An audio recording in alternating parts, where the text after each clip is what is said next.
পাপ কারো বাপকে ছাড়ে না মমতা ব্যানার্জি, পাপ আপনার বাপকেও ছাড়েনি, পাপ আপনার বাপকেও ছাড়েনি। এই কাকলি ঘোষ দস্তিদার থেকে শুরু করে তৃণমূল কংগ্রেসের 20 জন এমপি আজকে বিজেপির সঙ্গে মিটিং করেছে, শুভেন্দু অধিকারীর সঙ্গে মিটিং করেছে, করে বলেছে আমরা লিখে দিচ্ছি, স্পিকারকে চিঠি দিচ্ছি, আজকে থেকে আমরা আর লোকসভায় বিজেপি বিরোধী নই, আমরা আজকে থেকে এনডিএর শরিক। বেঈমানি তো হলো সেই সমস্ত সাধারণ মানুষের সঙ্গে, যে সাধারণ মানুষগুলোর কাছে আপনি মমতা ব্যানার্জি, অভিষেক ব্যানার্জি আপনারা ভোটের আগে গিয়ে বলেছিলেন সিপিআইএমকে ভোট দেবে না, আইএসএফকে ভোট দেবে না, কংগ্রেসকে ভোট দেবে না, ফরওয়ার্ড ব্লককে ভোট দেবে না, এরা সবাই বিজেপির দালাল। আমি মমতা ব্যানার্জি, আমি তৃণমূল কংগ্রেস, আমি একমাত্র বিজেপি বিরোধী, আমার দলের এমপি গুলোকে জেতাও, তাহলে আমরা বিজেপির বিরুদ্ধে লড়াই করব পার্লামেন্টে গিয়ে। আজকে সিপিআইএম এর মোস্তাফিজুর রহমান নিজের জায়গায় দাঁড়িয়ে আছে, আইএসএফ এর নওশাদ সিদ্দিকী নিজের জায়গায় দাঁড়িয়ে আছে, আজকে কংগ্রেসের নেতারা নিজের জায়গায় দাঁড়িয়ে আছে। একমাত্র আপনি মমতা ব্যানার্জি, আপনার দলের এমএলএ এমপি গুলো বিজেপির জুতো পালিশ করছে, বিজেপির জুতো পালিশ করছে দিল্লিতে গিয়ে। বেঈমানি তো হলো সেই সমস্ত সাধারণ মানুষের সঙ্গে, যে মানুষগুলোর ভোটে এরা জিতে, বিজেপি বিরোধী মানুষ এদেরকে ভোট দিয়েছিল, বিজেপি বিরোধী মানুষের ভোটে জিতে এরা গিয়ে এখন বিজেপিকে মুচলেখা লিখে দিচ্ছে। আপনি বলছেন আপনার সঙ্গে বেঈমানি হয়েছে, আপনার সঙ্গে আবার কি বেঈমানি হয়েছে? আপনার বক্তব্যটা কি, যে আমি বিজেপি বিরোধী, আমি বিজেপি বিরোধী রাজনীতি করি, এদেরকে কেউ চিনত না, এদেরকে বাড়ি থেকে এনে, ঘর থেকে এনে আমি এমপি করেছিলাম, এমএলএ করেছিলাম, মন্ত্রী করেছিলাম, আজকে এরা আমার দলের সঙ্গে গদ্দারি করে, নিজের দলের সঙ্গে গদ্দারি করে এরা বিজেপির সঙ্গে সেটিং করছে, বিজেপির সঙ্গে বোঝাপড়া করছে। এই তো আপনার অভিযোগ, তাই তো? মমতা ব্যানার্জির তো এটাই অভিযোগ আজকে। আচ্ছা, মমতা ব্যানার্জি আজ থেকে 28 বছর আগে আপনি কি করেছিলেন? আজকে এই সন্দীপন সাহা, আজকে এই কাকলি ঘোষ দস্তিদাররা যা করছে, আজ থেকে 28 বছর আগে ঠিক এই কাজটা কে করেছিল? আপনি মমতা ব্যানার্জি কলকাতার কালীঘাটের একটা টালির চালের ঘরে আপনি বড় হয়েছেন, আপনাকে কংগ্রেসের মতো একটা দল আপনার ঘর থেকে নিয়ে এসে আপনাকে ভারতের এমপি করেছিল, ভারত সরকারের মন্ত্রী করেছিল, রাজীব গান্ধীর ক্যাবিনেটে, নরসিংহ ক্যাবিনেটে আপনাকে কংগ্রেস মন্ত্রী করেছিল। আর আপনি কি করলেন? নিজের সস্তা ধান্দাবাজির জন্য যে কংগ্রেস দল আপনাকে দল থেকে এনে ভারতবর্ষের মন্ত্রী করলো, সেই কংগ্রেস দলে পশ্চিমবাংলায় লালবাতি জেলে ওদের 1 নম্বর শত্রু বিজেপির ঘরে গেলেন, বিজেপির সঙ্গে মন্ত্রিত্ব করলেন, বিজেপিকে পশ্চিমবাংলায় নিয়ে আসলেন। ঠিক এই কাজ, আজ যে কাজ কাকলি করছে, আজ যে কাজ দেব করছে, আজ যে কাজ ওদের জুনমালিয়া করছে, ঠিক এই কাজ আজ থেকে 28 বছর আগে আপনি মমতা ব্যানার্জি করেছিলেন। ধর্মনিরপেক্ষ একটা দল আপনাকে ভারতের মন্ত্রী করেছিল, তাদের পিঠে ছুরি মেরে আপনি বিজেপির সঙ্গে জোট করে বিজেপি সরকারের মন্ত্রী হয়েছিলেন, সেই দলটাকে পশ্চিমবাংলায় তুলে দিয়েছিলেন। পাপ কারো বাপকে ছাড়ে না মমতা ব্যানার্জি, পাপ আপনার বাপকেও ছাড়েনি, পাপ আপনার বাপকেও ছাড়েনি। আমাদের কমরেডরা যখন লাল পতাকা নিয়ে মিছিল করতো, আপনি পুলিশ পাঠিয়ে হাত থেকে লাল পতাকা কেড়ে নিতেন, মাটিতে ফেলে মারতেন। যখন এসআইআর এর ক্যাম্প চলছিল, আমি বলার আগে আমার আগে যিনি বক্তা বলছিলেন, এই আহমেদদা মঞ্চে বসে আছে, যাতে এসআইআর এ সাধারণ বাংলার খেটে খাওয়া মানুষের নাম বাদ না যায়, তার জন্যই আহমেদ দ্বারা বারাসাতের ডিএম অফিসে এরা ধর্ণা দিচ্ছিলেন। কোথায়, কোন অফিসে? এই এখানকার বিডিও অফিসে ধর্ণা দিচ্ছিলেন, বিক্ষোভ দেখাচ্ছিলেন। সেই সময় তৃণমূল কংগ্রেসের পোষা কুকুরগুলো, মমতা ব্যানার্জির পোষা কুকুরগুলো এসে আমাদের মিছিলে হামলা করেছিল। এই আহমেদদাকে রক্তাক্ত করেছিল, জেল খাটিয়েছিল। তার আগে 2018 সালে পঞ্চায়েত ভোটের সময় মিথ্যে মামলায় জেল খাটিয়েছিল আমডাঙ্গায়। এই আপনি মমতা ব্যানার্জি আপনি করেছেন। তারপরে আজকে ভোট হয়ে গেছে, এতগুলো মানুষের নাম বাদ গেছে পশ্চিমবাংলা থেকে, আপনি সরকার থেকে যাওয়ার সঙ্গে সঙ্গে আপনার দল উঠে গেছে। পশ্চিমবাংলার মাটিতে আমরা দাঁড়িয়ে আছি, যে মানুষের নাম এসআইআর এ বাদ গেছে প্রত্যেকটা নামকে আবার ভোটার তালিকায় ফেরানোর লড়াই আমরা দাঁড়িয়ে আছি মানুষের সঙ্গে। আর আপনি কি করেছিলেন? যখন লাল পতাকা নিয়ে আহমেদ দ্বারা বিক্ষোভ করছিলেন, দিলীপ দ্বারা এখানে রয়েছে, ইমতিয়াজ দ্বারা রয়েছে, এরা যখন লাল পতাকা নিয়ে বিক্ষোভ করছিল, আপনার দলের লোকেরা গিয়ে সেই লাল পতাকা হাত থেকে কেড়ে মাটিতে ফেলে এদেরকে মেরেছিল। আর আপনি আর আপনার ভাইপো মমতা ব্যানার্জি আর মমতা ব্যানার্জির ভাইপো, আজ বাদে কাল যদি আপনারা তৃণমূলের পতাকা নিয়ে রাস্তায় বেরোন, আমরা আপনার হাত থেকে জোর করে তৃণমূলের পতাকা কাটতে যাব না, ঘাসফুল পতাকা কাটতে যাব না। কিন্তু হতে পারে যা ঘটে গেল কদিন আগে পশ্চিমবাংলায় আর আজকে দিল্লিতে, তো হতে পারে এরপরে মমতা ব্যানার্জি আর অভিষেক ব্যানার্জি তৃণমূলের পতাকা নিয়ে রাস্তায় বেরোলে ইলেকশন কমিশন গিয়ে ওনাদের হাত থেকে তৃণমূলের পতাকাটাকে নিয়ে বলবে, মমতা ব্যানার্জি আপনার আর এই ঘাসফুল চিহ্ন দেওয়া পতাকা ধরার অধিকার নেই, আপনার পতাকা এখন অন্য লোকের সম্পত্তি হয়ে গেছে, আপনার পার্টি এখন অন্য লোকের সম্পত্তি হয়ে গেছে। পাপ কারো বাপকে ছাড়ে না, মমতার বাপকেও ছাড়েনি এই পাপ। যে রাজনীতি করেছে এত বছর, সেই রাজনীতি ওই প্রত্যেকটা অন্যায়, প্রত্যেকটা অপরাধ ফেরত যাচ্ছে। এবার আমরা জানতাম একদিন মমতা বন্দ্যোপাধ্যায়কে নবান্ন থেকে তাড়িয়ে দেওয়া হবে। আমরা ভাবতে পারিনি যে আমাদের আঙুল থেকে ভোটের কালি ওঠার আগে তৃণমূল পার্টিটা উঠে যাবে, এতটা ভাবিনি।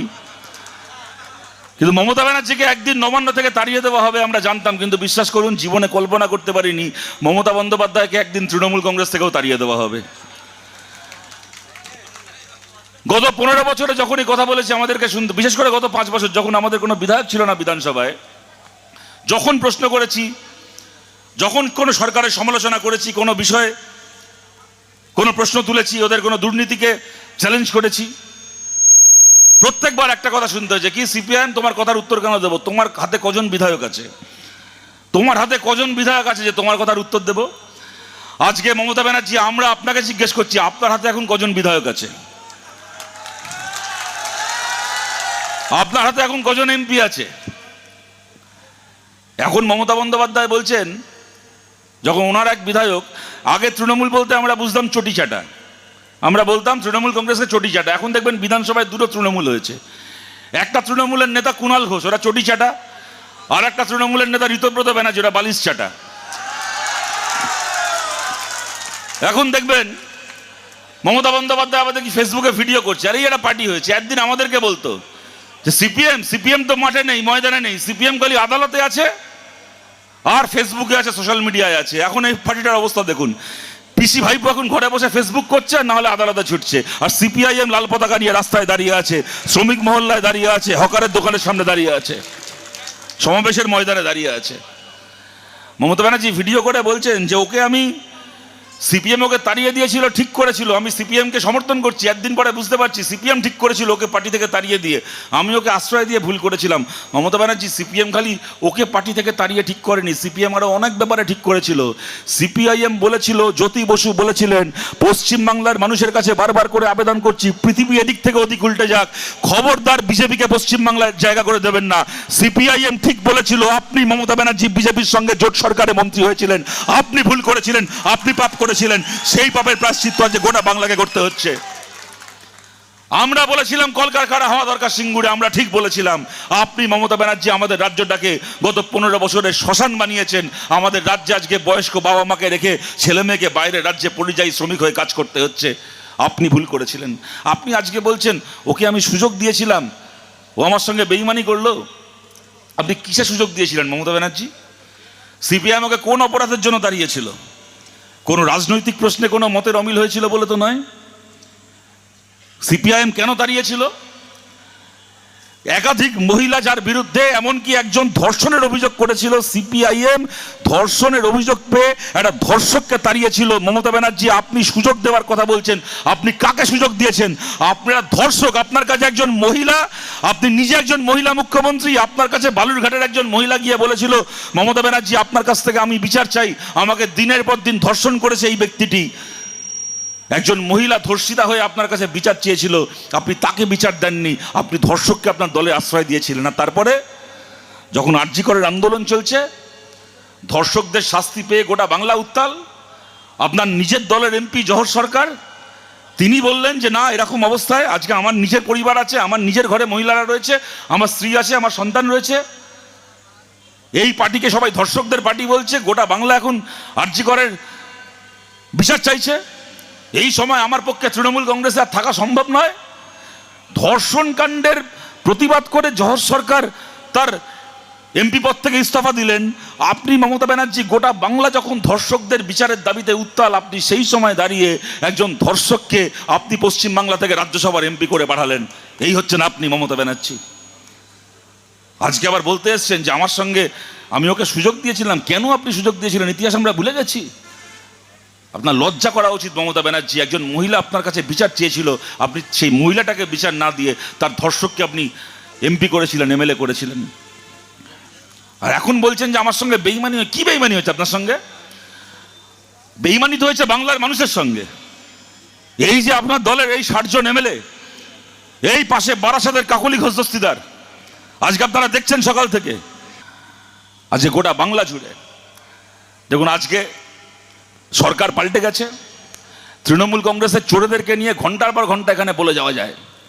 ওদেরকে নিয়ে বলে কি করবো বলুন? মরা মানুষকে গালাগাল দিয়ে কি লাভ? সে বাঁচবেও না, শুনতেও পাবে না গালাগাল।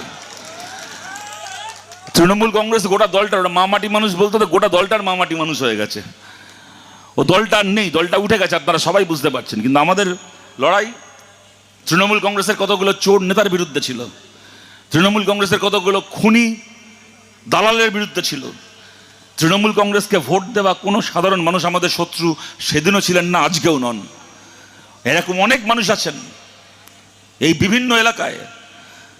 একদল মানুষ যেরকম তৃণমূল কংগ্রেসকে সমর্থন করে ভোট দিয়েছিলেন, একদল মানুষ নিজের ধান্দা বুঝিয়ে নেওয়ার জন্য, নিজের ধান্দা হাসিল করার জন্য ভোট দিয়েছিলেন, সেরকম আমরা জানি। এরকম লক্ষ লক্ষ মানুষ আছেন পশ্চিমবাংলায়, যারা তৃণমূল কংগ্রেসকে ভোট দিয়েছিলেন তৃণমূলকে ভালোবেসে নয়। তারা তৃণমূলের চুরিকে সমর্থন করতেন না, তারা তৃণমূলের খুনের রাজনীতিকে সমর্থন করতেন না। শুধুমাত্র পশ্চিমবাংলার গত কয়েক বছরের রাজনীতি এমন হয়ে গেছিল যে বিজেপিকে যেন তেন প্রকারে আটকাতে হবে, তার জন্য সেই মানুষ তৃণমূলকে সমর্থন করতে বাধ্য হয়েছেন। সেই মানুষের কাছে এরকম অনেক মানুষ হয়তো আজকেও এখানে উপস্থিত আছেন।